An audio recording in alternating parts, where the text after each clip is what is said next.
парламентын засаглалтаа буюу хууль тогтоох тийм энэ хэм хэмжээг батлах гол одоо үндсэн эрх нь бол парламентод байгаа.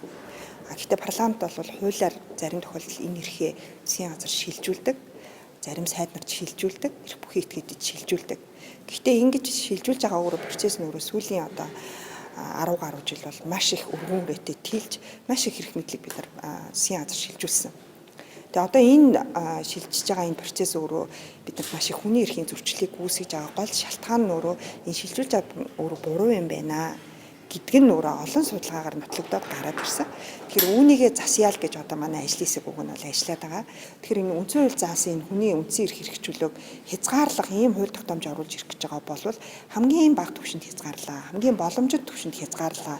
Тэрнээс биш хууль санаачлагч гэдэг одоо утгаараа эрх дураараа ингэж хязгаарлаж болохгүй гэдэг ийм одоо хуулийн шаардлагыг бол одоо шинэ хууль тогтоомжийн хуулийн дээр тавьж орж ирж байна. Бид нар энэ дүрм журмын тоог цөөрүүлэхээс гадна ер нь энэ дүрм журмыг бий болгоод байгаа энэ цаад нөгөө механизм дээр л нэгсэндээ илүү ажиллаад байна гэсэн үг тийм.